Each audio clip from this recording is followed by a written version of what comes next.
Assalamu alaikum students. Today is the third online lecture of this week. जैसे कि हम discuss कर रहे थे इक्वेशंस की फॉर्म्स जिनको रिड्यूस किया जा सकता है क्वाड्रेटिक फॉर्म में, और स्पेशली इन 3 लेक्चर्स में हमने जिन चीज़ों को डिस्कस करने की कोशिश की लास्ट 2 लेक्चर्स में, वो हमारे पास रेडिकल इक्वेशंस थी या रेडिकल एक्सप्रेशन जिन इक्वेशन में यूज़ होता है, जिनमें वेरिएबल एक्स जो है उसके रूट के अंदर यूज़ हो रहा है।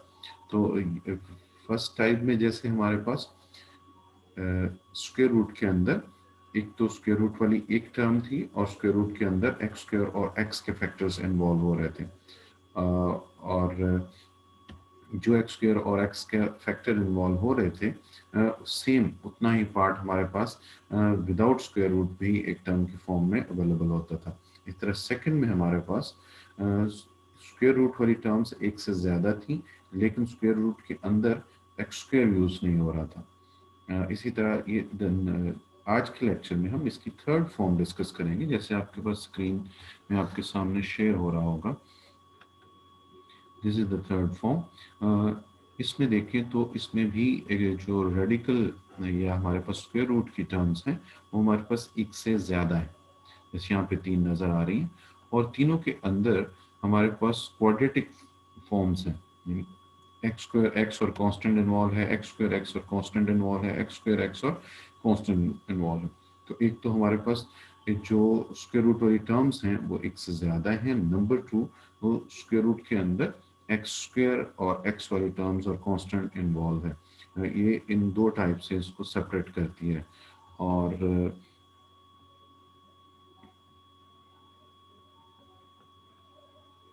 थर्ड ये बताया जा रहा है कि जैसे इन इन तीनों स्क्वायर रूट्स के अंदर 3 क्वाड्रेटिक इक्वेशन हमें नज़र आ रही हैं, तो अगर तीनों क्वाड्रेटिक इक्वेशंस के हम फैक्टर बनाएं, जैसे कि दो दो फैक्टर हमारे पास तीनों क्वाड्रेटिक इक्वेशंस के बने, तो उनमें से एक फैक्टर तीनों क्वाड्रेटिक इक्वेशंस का कॉमन आएगा। फिर a x square plus b x plus c, इसी तरह से ये दूसरी एक्सप्रेशन तीसरी expression have a common factor. तो इसको हम एग्जांपल से समझने की कोशिश करते हैं। तो इसकी हुआ है कि हमारे पास जो स्क्वायर रूट की टर्म्स हैं वो एक से ज़्यादा हैं, 2 या 3 है हमारे पास। नंबर टू, तीनों के अंदर क्वाड्रेटिक इक्वेशंस हैं, और एक्स स्क्वायर एक्स और कांस्टेंट इन्वॉल्व हैं, और तीनों क्वाड्रेटिक इक्वेशंस के अगर हम कॉमन फैक्टर बनाएं तो एक एक फैक्टर तीनों में सेम आएगा। तो इसकी एग्जांपल से हम इसको देखते हैं।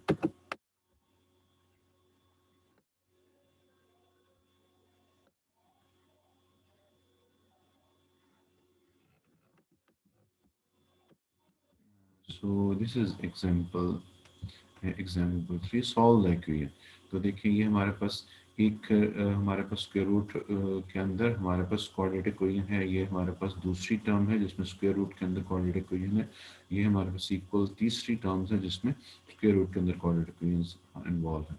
तो दिखने में ये नज़र आ रहा है कि ये हमारे पास थर्ड टाइप फिफ्थ टाइप में थर्ड जो उसकी नेक्स्ट टाइप मिलती सब ब्रांच बनती है उस टाइप की हमारे पास इक्वेशन है। लेकिन एग्जैक्टली क्या ये हमारे पास जो भी हमने डिस्क्राइब किया वो वही टर्म है। उसमें एक थर्ड चीज़ जो इन्वॉल्व थी जो हमें फ्रंट डायलॉग से नज़र नहीं आती, वो था कि क्या इन तीनों क्वाड्रेटिक इक्वेशंस में एक फैक्टर कॉमन है। तो देखिए हमने ये पहली क्वाड्रेटिक इक्वेशन लिखी, x square plus 4x minus 21, x square minus x minus 6 दूसरी quadratic equation, 6x square minus 5x minus 39 ये तीसरी क्वाड्रेटिक इक्वेशन। और इनके हमने राइट हैंड साइड पे फैक्टर बनाया। आप खुद से इसको फैक्टर बना के कॉमन लेके लिख सकते हैं। तो इनके ये दो दो हमारे पास जो फैक्टर बन गए, तो इसमें देखिए इसमें भी x-3 है, इसमें भी x-3, एक्स में भी x-3। इसका मतलब ये एग्जैक्टली हमारे पास जो अभी हमने डिस्क्राइब थी वही वाली फॉर्म है, इक्वेशन की वही वाली फॉर्म है, क्योंकि इसमें एक एक फैक्टर तीनों स्क्वायर रूट्स के अंदर वाली क्वाड्रेटिक इक्वेशन का सेम आ रहा है। Then given equation can be written as, ये हमने उसको फैक्टर फॉर्म में तीनों स्क्वायर रूट के अंदर जो क्वाड्रेटिक इक्वेशन थी उनको फैक्टर फॉर्म में लिख दिया। और फैक्टर फॉर्म में लिखने के बाद जैसे मैंने बताया था कि अगर हमारे पास a multiplied by b square root हो तो उसको हम लिख सकते हैं a square root multiplied by b square root. तो एक तो हम इस टर्म को राइट हैंड साइड को पे से लेफ्ट हैंड साइड पे ले आए, तो इधर प्लस हो रही थी इधर आकर माइनस होगी। सेकंड, हमने इसमें से x माइनस 3 स्क्वायर रूट तीनों में से कॉमन ले लिया, तो ये हमारे पास अंदर बच गया। तो तो इन जनरल अगर हम parenthesis का यूज करें तो this is a and this total is a b. A b multiplication is equal to 0. This means either a is equal to 0 or b is equal to 0. Either x minus 3 square root is equal to 0 or this total expression is equal to 0. So if we choose uh, x minus 3 is equal to x square root is equal to 0, this implies x minus 3 is equal to 0. And this implies x is equal to 3. यानी x minus 3 square root is equal to 0 mean दोनों तरफ हम square ले लेंगे तो square से square root cancel हो जाएगा, 0 का स्क्वायर 0 होता है. सो x minus 3 is equal to 0 आ जाएगा, यहाँ से x is equal to 3 आ जाएगा. तो एक तो हमारे पास x की वैल्यू आ गई, जो पॉसिबल रूट आया वो हमारे पास x is equal to 3 है.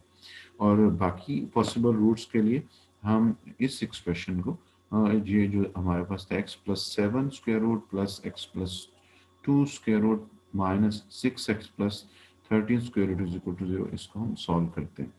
अगर हम इस पे फोकस करें कि तो ये एग्जैक्टली बिल्कुल ऐसी ही एक्सप्रेशन है जैसे हमारे पास सेकंड लेक्चर में हमने ऑनलाइन लेक्चर में डिस्क्राइब की. लास्ट लेक्चर में हमारे पास 3 स्क्वायर रूट वाली टर्म्स हैं और किसी स्क्वायर रूट के वाली टर्म्स के अंदर हमारे पास एक्स स्क्वायर वाली टर्म्स अवेलेबल नहीं है, बल्कि x plus something x minus something वाले फैक्टर्स हैं. तो इसको उसी तरह सॉल्व करते हैं जैसे हमने लास्ट लेक्चर में क्वेश्चन को सॉल्व किया था. यानी हम एक स्क्वायर रूट वाली टर्म को राइट हैंड साइड पे ले जाएंगे और इसका एक दफ़ा स्क्वायर करेंगे और फिर दूसरी दफ़ा स्क्वायर करेंगे. देखिए हम इसको राइट हैंड साइड पे ले गए और इसका फर्स्ट टाइम स्क्वायर किया, again a square plus b square plus 2ab से, और इधर भी हमने स्क्वायर किया तो स्क्वायर से स्क्वायर रूट कैंसिल हो गया. फिर हमने इसको सिंप्लीफाई किया और स्क्वायर रूट वाली रेडिकल वाली एक्सप्रेशन को एक साइड पे रखा और बाकी जिनके ऊपर स्क्वायर रूट नहीं था वो वाली एक्स की टर्म्स को और कांस्टेंट को एक साइड पे ले गए. हमने दोबारा फिर इसका स्क्वायर बोथ साइड से स्क्वायर किया, जिससे स्क्वायर लेने से ये स्क्वायर रूट से स्क्वायर कैंसिल हो जाएगा और 2x प्लस 2 के स्क्वायर को हम a प्लस बी स्क्वायर की फॉर्म में खोल देंगे. इसको हमने सिंप्लीफाई किया और इसको सिंप्लीफाई करने से हमारे पास ये वाली क्वाड्रेटिक जो फॉर्म हो गई.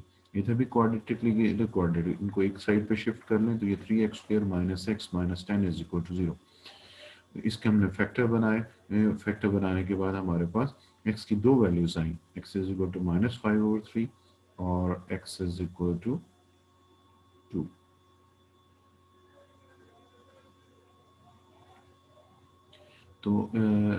तो पॉसिबल रूट्स हमारे पास क्या हुआ. पहला हमारे पास यहाँ पे था x इज इक्वल टू, जैसे x माइनस 3 स्क्वायर रूट हमारे पास कॉमन था तो x माइनस 3 से x की वैल्यू आई थी 3 और इस एक्सप्रेशन में x की वैल्यूज आई -5/3 और 2.